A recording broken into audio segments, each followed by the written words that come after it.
I saw green and red mist pouring out of the walls with skulls floating around and red eyes and fangs. I saw 7-foot skeletons walking around the house. Thanks for tuning in to the Vibrant Soul Society, the conversations. I have a very special vibrant soul with us today, Daniel. So, Daniel, welcome to the show. Thank you for having me on the show, Baba Sam. So, for people that don't know you, who is Daniel? Daniel Jackson is a guy who, by the time I was 3 years old, all the way up until I'm now into my, I guess, late 50s, because I'll be 58 in a couple of weeks. I have seen spirit my entire life. My whole family was seeing them when I was a child. We lived in a town in New Jersey, right next to the Delaware River. This is in that town, there was a battlefield where there was also a hospital. This is where the Hessians fought. My sister had told me a couple of years ago they did a big dig there and they found hundreds of bodies buried in one spot. Of course, they're not just going to bury one body at a time at wartime. The homes that were in that area close to that battlefield were experiencing spirit. And we as neighbors talked about it, but it was very prevalent in my home. And I can remember this as back as far as being 3 years old. To like a point where my sister was getting ready for school one morning and my mom was helping her in the bathroom. There was a full-length mirror on the door, and when they stood in front of that mirror, there was another woman standing in the mirror, and she had a colonial outfit on. There was one time when my brothers and I, my 2 older brothers, we were watching TV downstairs. This was in the 1970s. My sister's bedroom was 2 flights up, and her record player turned on. The strange part for us was it wasn't that the record player was being turned on, it was switching records. Back in the '70s, you had to pick that record up, put it on the post, and hit that switch. Well, whatever was there, it was switching records, but take one off and put another one on. So, but that happened throughout my life up until we were 17. I was 17. My parents and I moved to Delaware. It continued on for me throughout my teens and in my 20s, 30s, 40s, and now in my 50s. But it was right before I was turning 50 when everything really took a different road. It was a couple months before I was turning 50, and my wife went away on vacation for 2 weeks. For those 2 weeks, I saw everything you could imagine in a scary movie happening in my house. I saw green and red mist pouring out of the walls with skulls floating around and red eyes and fangs. I saw 7-foot skeletons walking around the house, and the famed Hat Man was in my basement. I saw a cloud that would come out of the corner of the room in the bedroom. One night it would be red, then the next night green and blue, and then it would come out red with black stripes, green with black stripes. Each night was something different. When my wife came home from her vacation, she told me about her adventures, and then I told her about mine. But my wife, being a nurse at that time, thought that maybe because I am diabetic, that my medications were causing some type of diabetic psychosis. Within a few days, she started experiencing some of the same things. So we went on the internet, as people do, and tried to find answers. And I sought out a paranormal group came to my house. And by the time they left, they never came back for the big reveal because they quit. I sought out mediums. And when I sought out these 5 mediums, one of them really helped me and let me know that I'm more than I thought I was. I'm a super bright white light, and I see spirit. I see so many because they come to me because my light is so bright that they believe I'm the light into heaven. Fortunately for them, it's about what it is. That is what it is. I'm here because I had a conversation with God, and that medium told me I need to either move forward with what I have or just let it go. And I couldn't let it go. So I decided to talk to him because I was pretty much at rock bottom at that point. I had a conversation with him and I told him I would do whatever he wanted me to be, whatever he wanted me to do, wherever he wanted me to go, I would go. Because of that dedication, I have listened, trust, and followed through with everything. And I am where I am today. For some people who always tell me, I wish I had your ability. I don't ever not see spirit. It doesn't turn off. It doesn't go away. I see spirit, but I don't just see people. I see dogs, cats, horses, cows, fish. I see other beings from other places because if you think this is the only world with people in it, you might want to think again. But I see everything all the time. That's who I am. Yeah, it's really a fascinating story. If you want to get more details about Daniel, you got to check out his book, Awakening a Spirit Medium. It's really fascinating, all these stories. And what I really found fascinating was that you were seeing full body apparitions like they were actually there. Is that your everyday reality? You're still seeing Yeah. full. Yeah, I still do. I was telling some friends about an instance I just had a couple of days ago. They just wake me up out of sleep because they want my attention, and they woke me up. My bedroom is completely blacked out, so the windows, I have blackened blinds on there. Everything's blacked out, so I can see everything, witness whatever's going on at that time. I woke up, I looked around, and I looked next to me. There were 2 women standing next to me on my bed, but standing on my bed. One of them, her complexion was a white complexion, and the other woman was red, and I don't mean red like an American Indian, I mean physically red. I got an overwhelming sensation within me that they told me, they said, "We want you to go with us." And I said, "I can't go with you anywhere. I'm still in my body here." And I said, "You need to go away." And the one in the red just gone. But the other woman stood there for about maybe 15 minutes staring at me until she faded away. So, yeah, I see full on. I remember one time walking into my home from being out somewhere with my wife. And when I walked in, there was a full apparition of a horse, like a Clydesdale sized horse, standing in my kitchen. I don't just see heads or torso up, I see everything. I see them walking around, and I know exactly where they are by their appearance of what we would call either those who have crossed over into the light or those who have remained here as earthbound spirits, a low energy place. I can tell the difference. But yeah, that's how I see them all. I can see all their, especially the ones who haven't crossed over. I can see everything. I can still see the wrinkles in their eyes and their face and spots and complexion, everything. I see everything. Right. Just a reminder that we are energy, that we, Yes, you are timeless.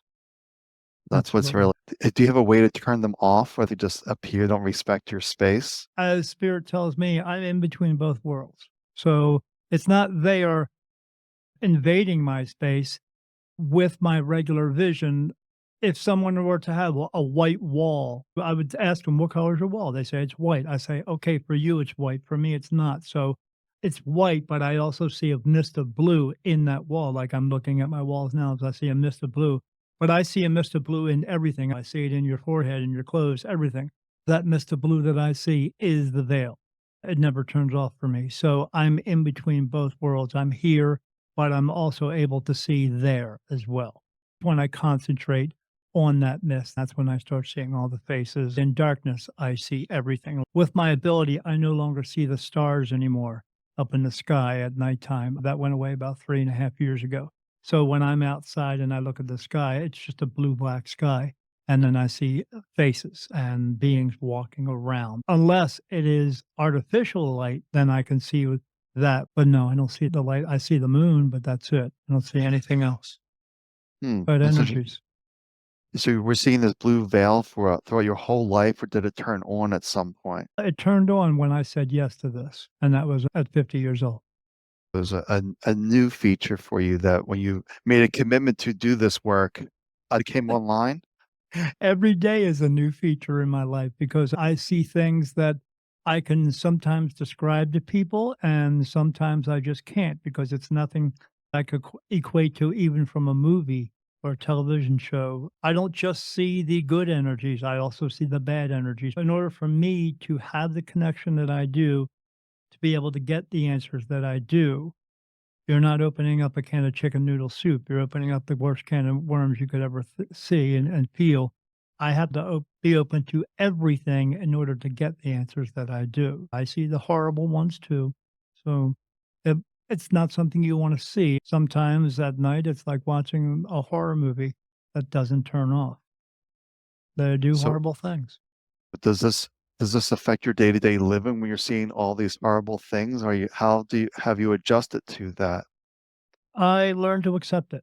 Just like I always tell people, you remember when we were kids and our mom and dad feed us green beans, and then 30 years later, you love green beans? Why? Well, you got used to it. But not everybody can. Not everybody likes the taste of the green beans. I see what it is.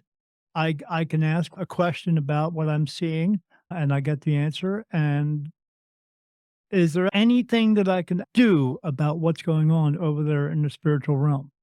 No, I can't. A lot of people, I know the mediums out there are going to be angry with me, but that's too bad. I know what the truth is.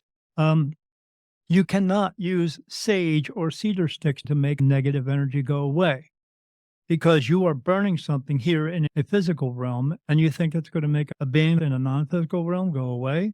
They don't have lungs. They don't breathe. They can't smell. The only thing you're doing at that point is setting off your fire alarms. If this were not the case, then how come all the forest fires in the world haven't made all the negative energies go away? Because they can't. They go away by one thing: positive energy. It's like two magnets that can't hold the same space. You can't hold a cross in front of them, even though the movies and TV will tell you that will make them go away. The cross is a form of punishment.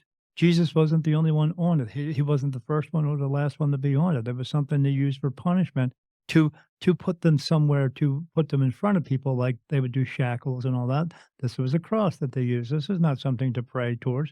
Putting that up against something evil, they'll just laugh at you because they know you don't know what you're doing. You can make them go away by putting out positive energy, being a positive person and being a positive force in someone else's life. That will make negative energy go away. Why? Because negative energy needs negative energy to feed off of. If they don't get that negative energy, just the negative ones, it's like what we would feel like if we were nauseous. Even the positive ones, they're not everything earthbound is bad because I see spirit of deer walking around grazing. Why would they be grazing? Because that's what they did before they passed away. But I see dogs and cats, horses, cows. I'm telling you, it's just a poem, people. There is no such thing as a rainbow bridge.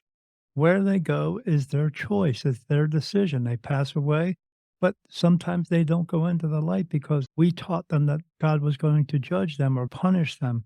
But why would God punish anyone for giving everyone the free choice to make your own choices?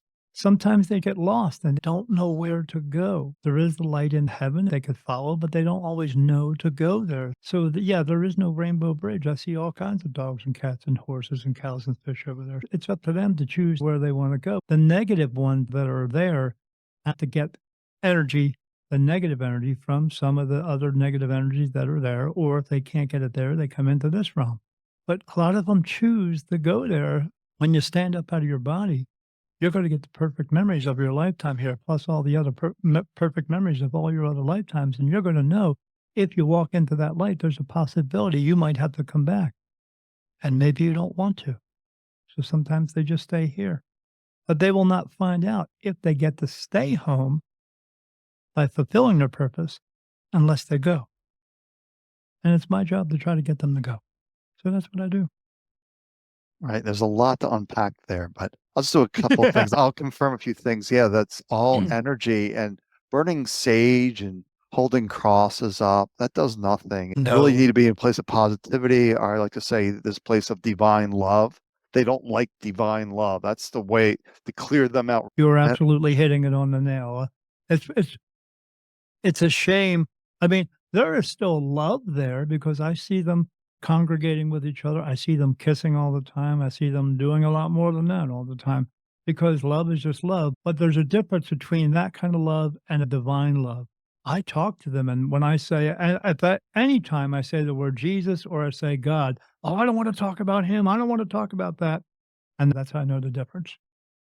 Yeah. Yeah, I also really enjoyed the book. That was a nice eye opener when I was reading about your Jesus story, and your book was really good. Like, oh yeah, the cross is a sign of punishment. It Yeah. was a really profound realization. There, like, oh, that's interesting. That's a good way to see it because that was the punishment of the time.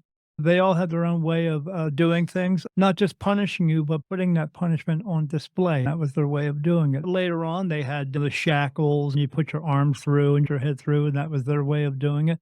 No one has that on their tombstone. That was just their way of telling people, we don't want you to do what this guy is doing, and we don't want that guy to do it anymore. If you follow this guy and what he's doing and saying, we're going to do that to you too. That's why we're putting him on display.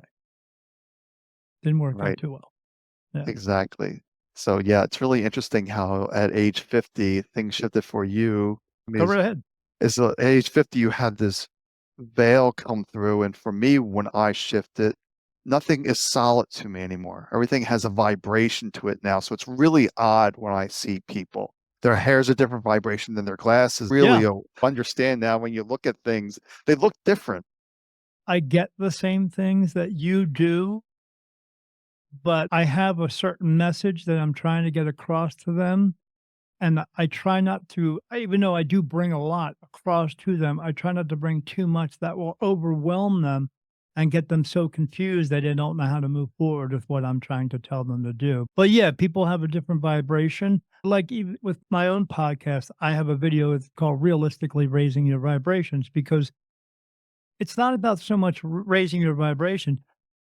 The vibration of your soul is infinite, but it's inside this meat suit in order to live this human experience. So you don't have to raise the vibration of your soul because once your soul leaves this body, the vibration returns to what it was, which is a high vibration, enough to go home or wherever you want to go. It's the body that has the trouble with that because the body has pain, anger, sorrow, grief, guilt, anguish, and all this other stuff. And ego. These are things that we need to get away from because we've been taught these things for thousands of years. And because the ones who have controlled and had power over us taught that these things so that we will be under their thumb all the time. So, realistically, raising your vibrations is releasing all the negativity from your world and within you and outside of you, and then maintaining that. Don't worry about the vibrations of your soul; it'll go back to what it is. To raise your vibrations is clearing your life of all the negativity that you can keep away from you and stay away from. When you see a crowd of people and they're going crazy in the street or something like that, don't run over there. Go the other way. It's that simple.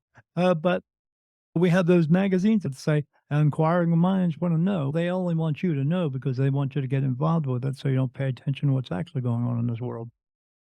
I really like that about raising vibration because I also talk about this too. We're a pure bell.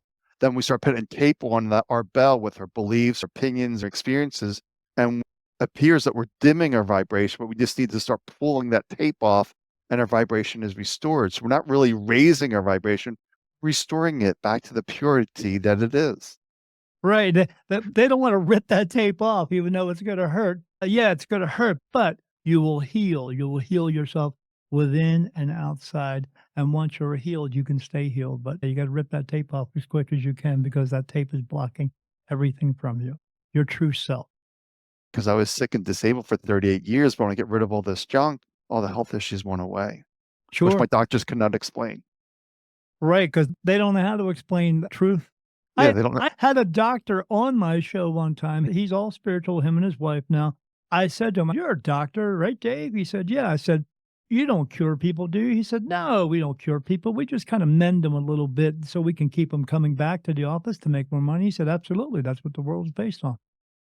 First time Yep, a doctor ever said yes. it, it's a business. Absolutely, yeah. Unfortunately, even with what I do, it is also a business. A lot of these other mediums and practitioners don't like me because I tell the truth on them. I'm the magician who tells all the secrets of the magicians.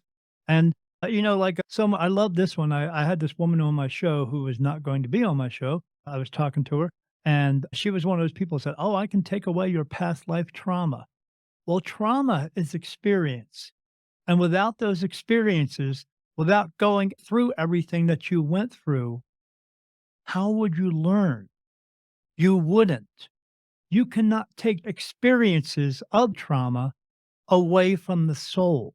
The soul is here to learn about the things that you go through, be it cancer or a traumatic experience. The soul is learning about that. So when it gets finished here, it goes back home and reports. Okay.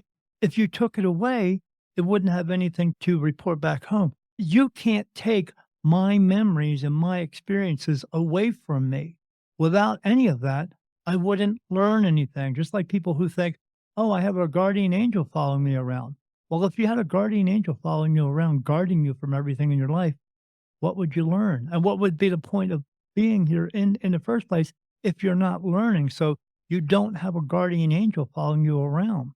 It just doesn't happen. But people want to believe in that stuff because they put it out there. And, oh, you should believe in it. You have a guardian angel. Well, how come you only want the guardian angel to fix one problem in your life? How come the guardian angel didn't fix your whole entire life? Because they don't. That's exactly what I see with trauma. is taking away the reactivity or the responses from Correct, trauma.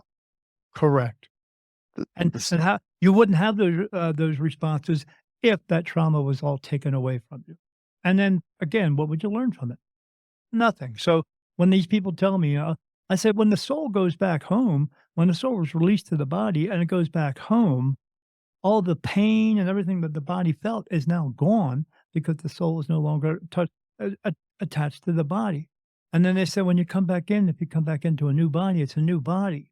That the soul retains the experiences and the memories of everything, but it doesn't feel actual pain, nor does it store actual pain inside of it. This is how each body learns from the previous time that the soul was here. You can't take that away. You're a human being. You think you can take that away from a soul? Really? Have a great day. exactly. They get Let's get angry with into me. this a little bit. This really was interesting. Your conversations with God reminds me a little bit of Neil Donald Hmm. Walsh. Is your experience similar to his, or how would you explain it? You don't ask God for the lottery numbers. One time, I'm going to talk about this, it always chokes me up.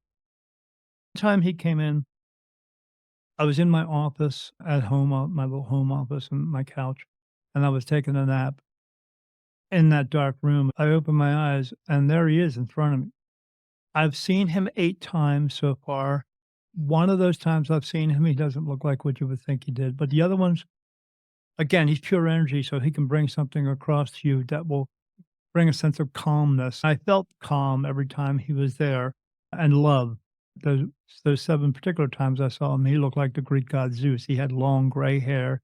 It was kind of funny though, he had crow's feet, very muscular. Another time I saw him, he was completely genderless. He had round eyes, a tiny nose, a small mouth, no ears, and a round head. But this one particular time, I knew exactly who it was because when spirit is around me, they're always 5 or 6 feet away or 3 or 4 feet away, as well as archangels a little bit closer than that. But whenever he's here, he's right here. When I saw him this time, I was like, I don't call him God anymore because he's our father. So that's what I call him.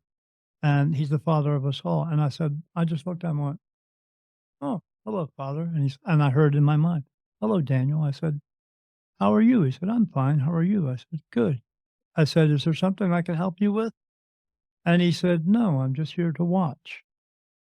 And I said, watch what? And he said, I'm here to watch you. And I said, "Why would you watch me?" And he said, "Because you're my son. Why wouldn't I?" I didn't know what to say. And I said, "Okay." I said, "Well, I gotta go to work soon. I gotta get up soon." He said, "Okay, no problem. You just do what you do." And then he just faded away. There was one time I was very ill back in 2018. I got the flu and I was laying there in bed. My wife was preparing things because she was going to take me to the hospital. And again, in that dark room in my bedroom, he appeared. That was the first time I saw him. I said, God? And he said, hello, my son. I said, oh, how are you? He said, I'm good. How are you? I said, I'm not doing so good. He said, you will be. Everything is going to be fine. He says, this is a purging of your system in order to be what I need you to be.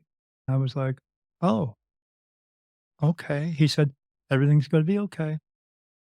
You'll be fine. Do you have any questions for me? I said, no. He said, all right. He said, when we need to bring you something, we will.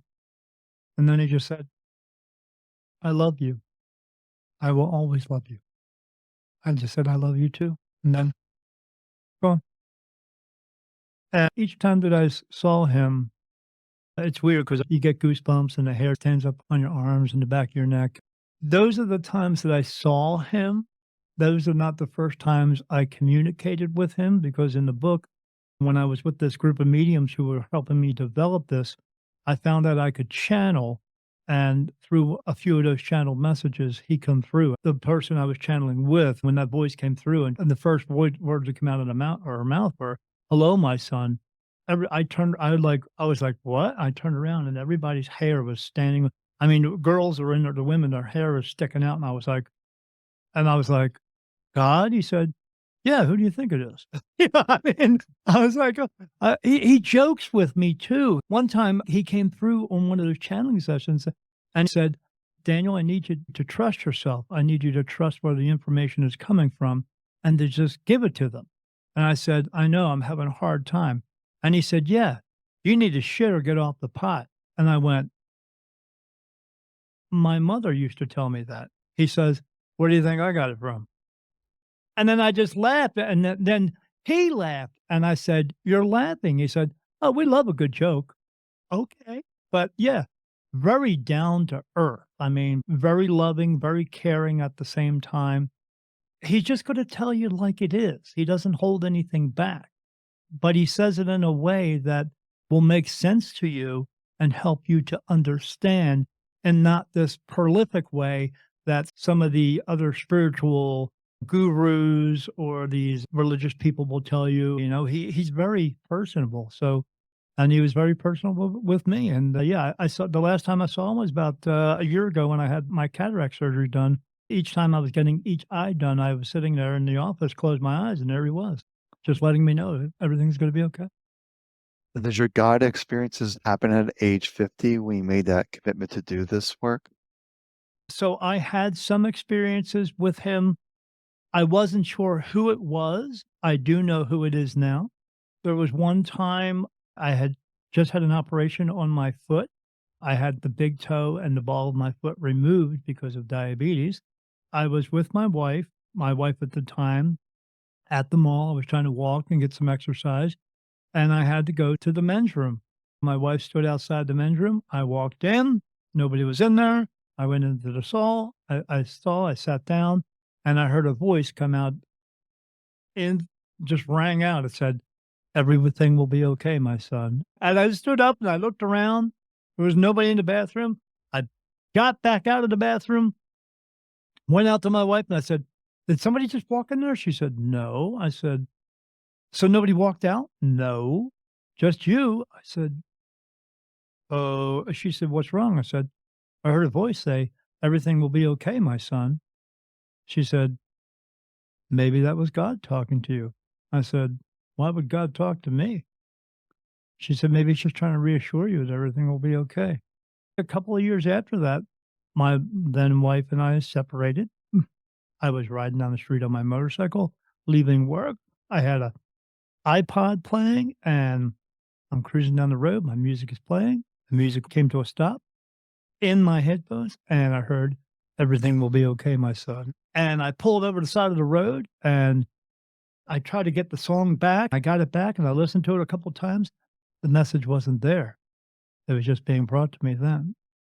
There was another time I was on my way to work a couple of years later after my back surgery. I was working at prison now, and I was driving in my car listening to some music. The CD slowed down. I made this noise, and this voice came through. But this time it was a woman's voice. It said, "Hello, Daniel. Everything's going to be okay." And then, and it came right back on. And I was like, "What the heck?" So I've had a couple of these instances before I was turning 50, but it wasn't until that point when I was turning 50 when it really turned on more. I think it's turned on more now after that point because I have completely dedicated myself and my life to doing his work. So he comes and talks to me. Very interesting. So yeah, I also heard a voice once too, and I wasn't quite sure of it. So I'm curious to hear your take on this.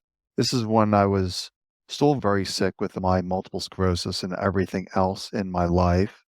And but I discovered meditation, and through meditation, I discovered that I had thoughts, but I wasn't my thoughts. You've heard of Archangel Michael? Because that's who it was. Oh, okay, Archangel Michael. I heard this voice. If I'm not my thoughts, who am I? And I just heard a voice say perfect spirit. And then I had a sense that all is well. But my also the fear about my health was simply gone. I knew it was all over. I just heard this voice say perfect spirit when I was asking that question, who am I? Reminding me of my truth that I'm spirit. And then all my health elements went away. And my doctors cannot explain that. Well, they don't have the answer for that because they only believe in the body and what they think they can take care of.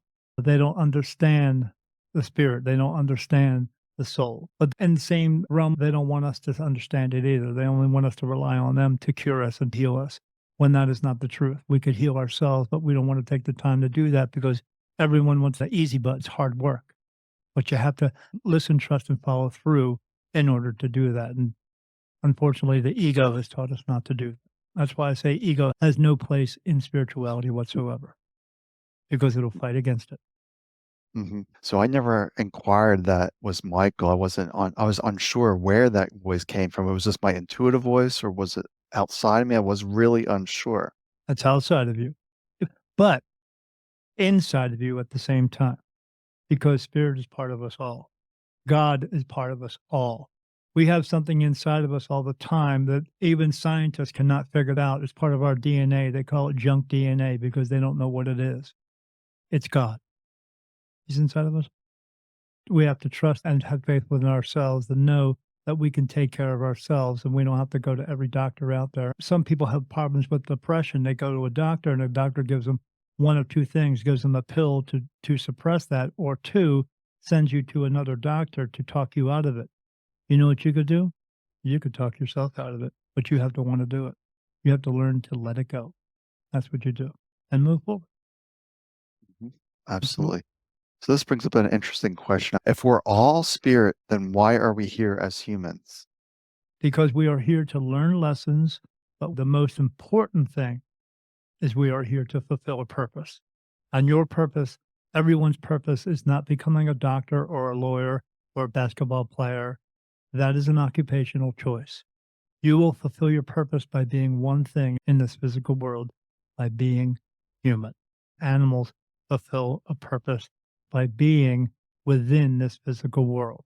And that purpose is we are here to help each other just for the sake of helping, not because you can, but because you should, in a way that you're going to do something for someone they can absolutely not do for themselves, or you're helping them to figure it out.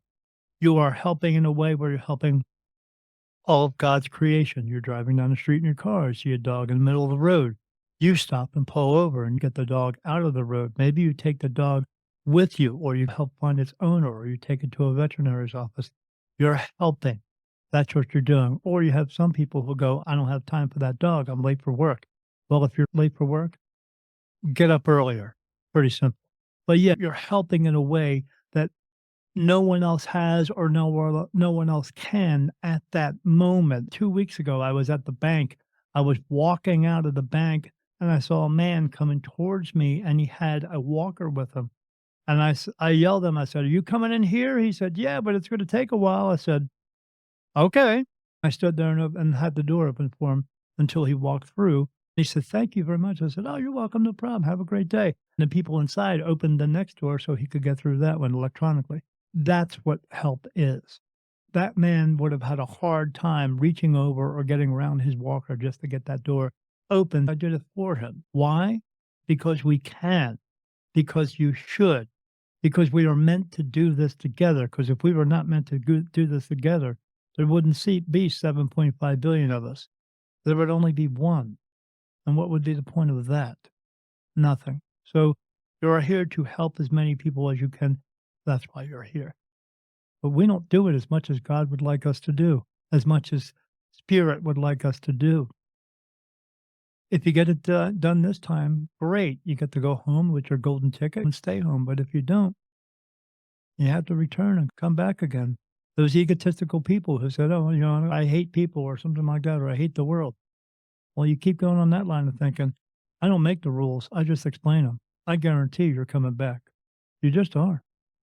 We people do it all the time, but they just don't realize they do it. But some of them do because they always talk about, I want to talk about my past lives and stuff like that. Your past lives were important when they were being lived. They are not important now. You don't need that story. You know why? Because if you're even your last past life, if it was so important, you wouldn't be here now because you would have went home and stayed home. What do you have in common with the other 7.5 billion people? They've all been to heaven. They all had to come back just like you. So what's that make everyone? Equal. You don't need to know if you're related to a king or a queen. When you say, maybe I'm related to a king or a queen, I would say back to them, so you want to be related to someone who stood on the backs of other people, who raped and murdered and pillaged people just to get all their money and gold, and you think that's noble? Because I don't. let it go. You don't need the stories. What's important is what you do now while you're here so you can get it done and go home and stay home and help as many as you can along the way. That's what's important. Yeah, I would definitely agree with that, but that ego gets in the way, the It does. ego. So how would you suggest people to let go of that that that ego, the busyness of their mind and forgetting who their essence is just to help people? Well, my sister was a very negative person, and I put up with this for 55 years. I'm about to turn 58.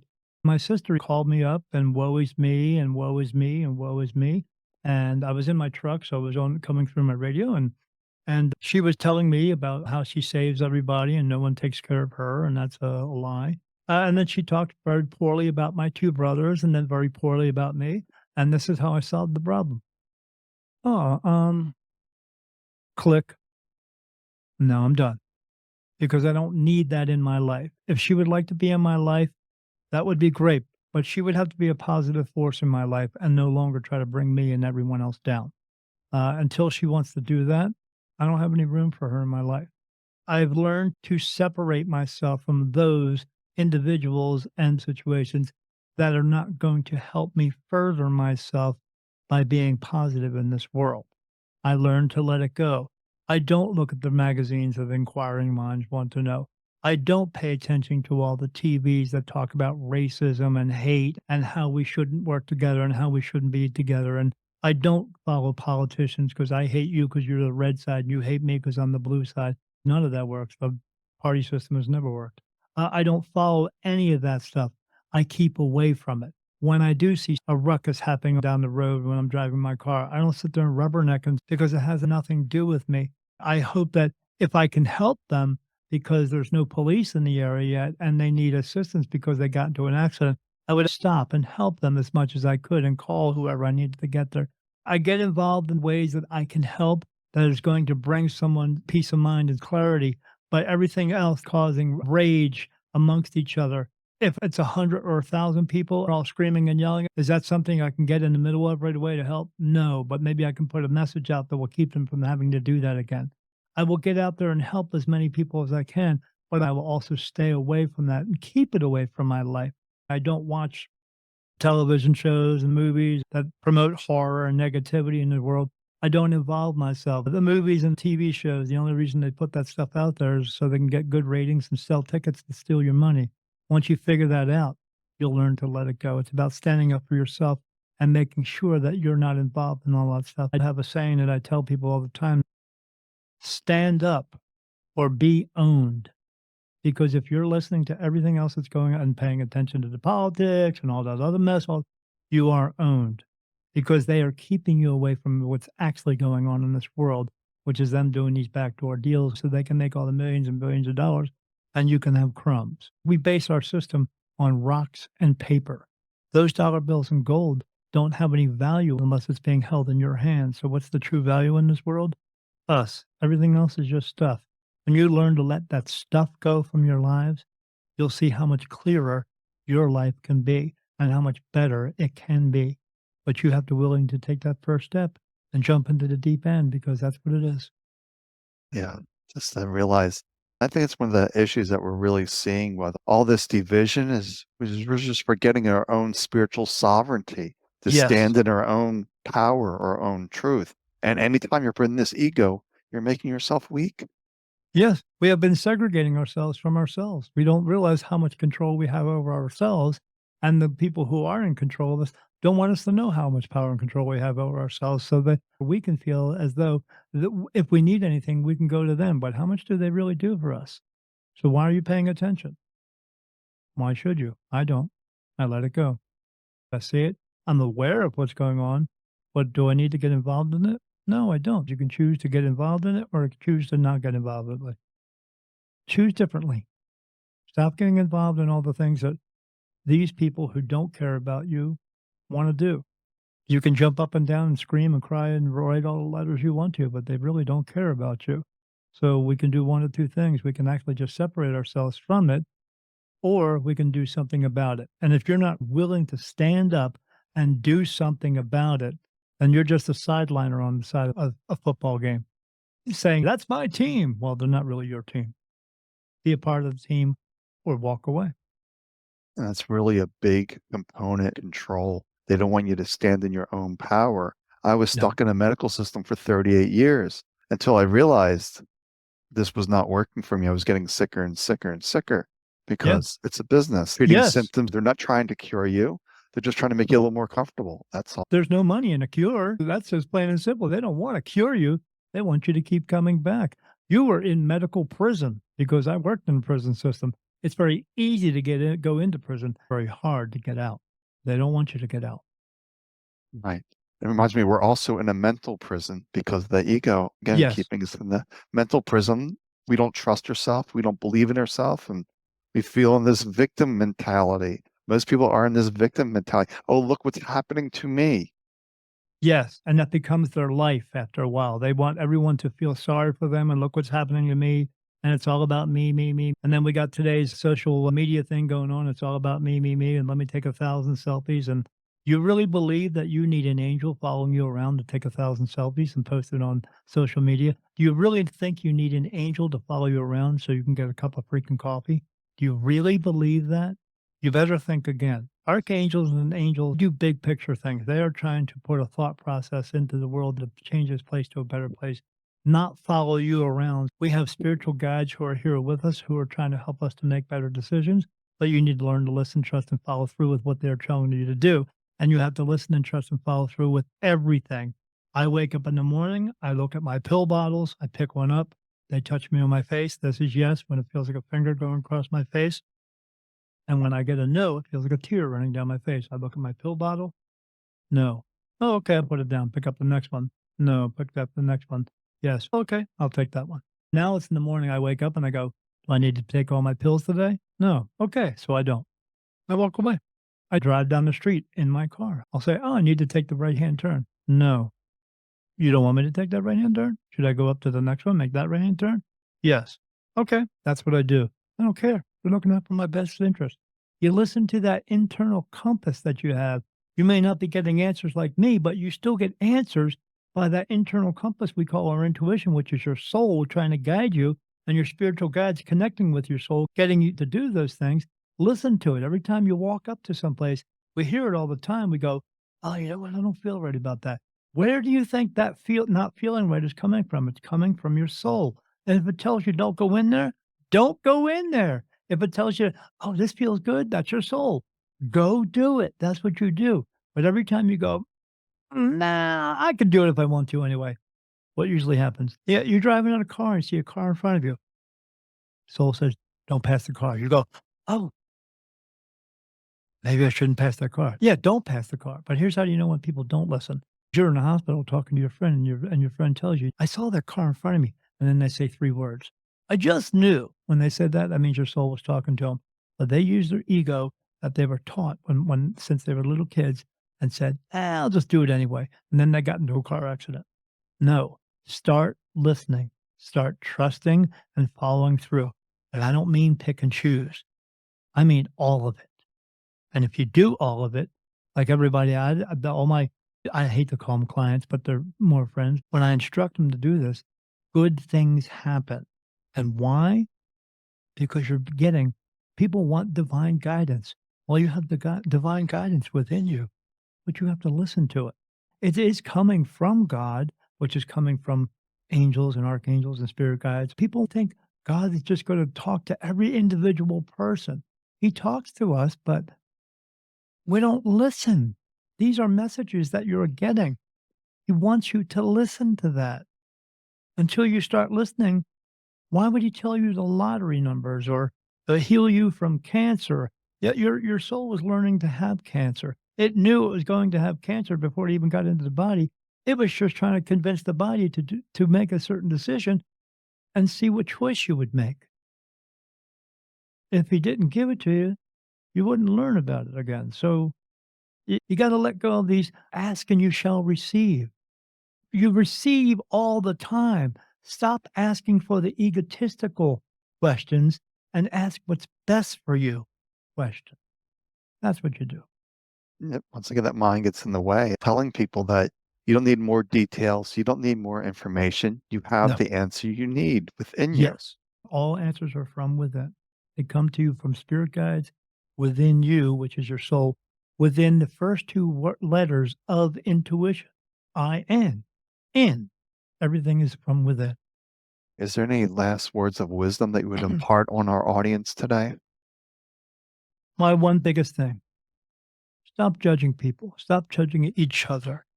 When you're coming out of a store and you see a person in front of you, and maybe you don't like their clothes, maybe you don't like their shoes, maybe you don't like the way they wear their hair. Before you even say something or even think about judging them, think to yourself, take a self inventory of yourself and think of all the crap you've been through in your entire life. And then look back at that person and think maybe they're going through something right now because I guarantee I don't care what your status you think you have, how many gold chains you're wearing, and how much money you have in your bank account. Everyone's going through something. And you look at that person and think, you know what? Maybe they're going through something. And then you bite your tongue and then you walk away because you don't have the right to do it. No one does.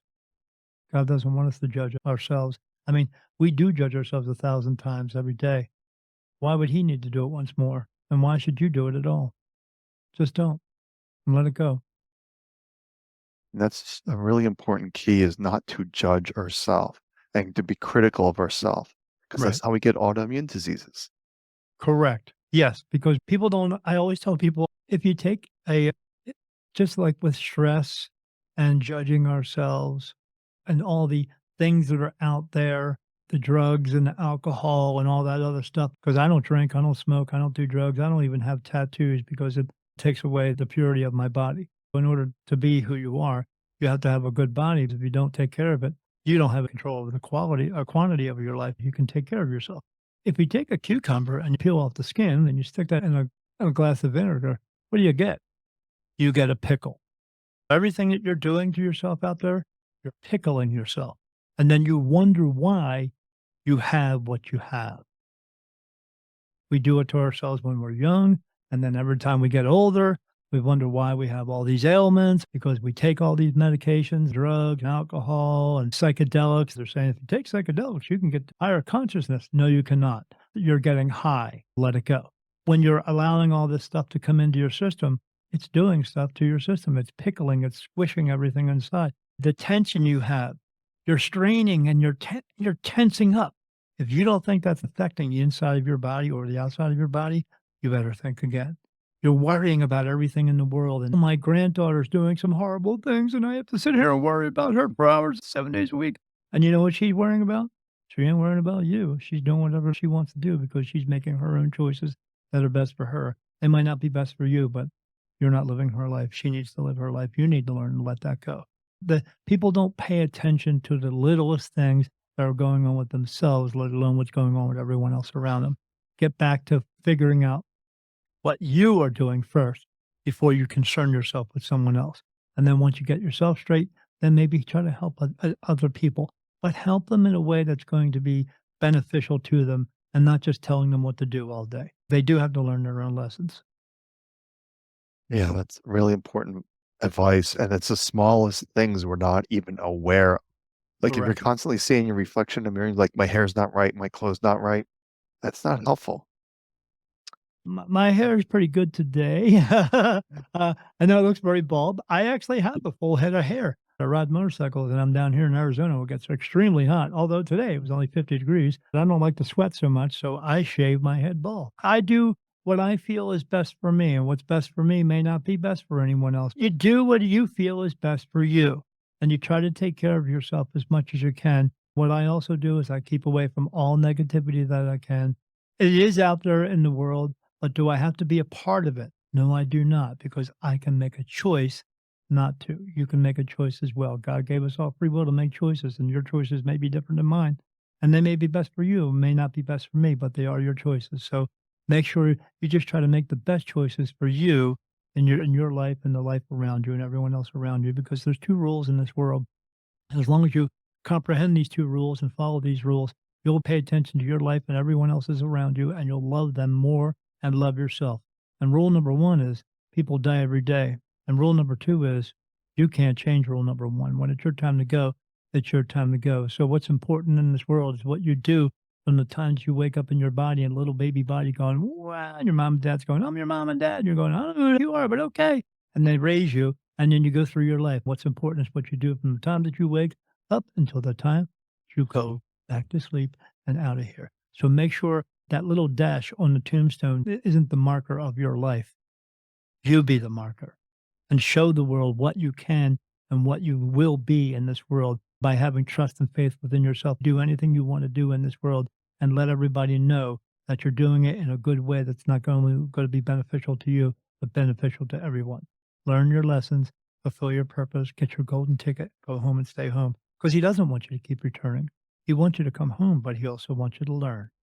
So learn well. How will people reach out to you if they wanna get some of your services?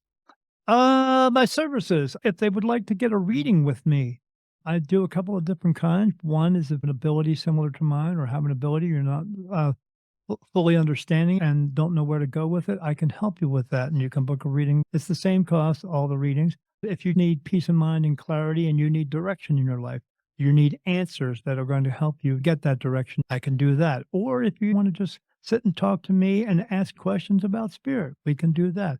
All my readings last for 2 hours, sometimes a little bit longer, but always at least 2 hours.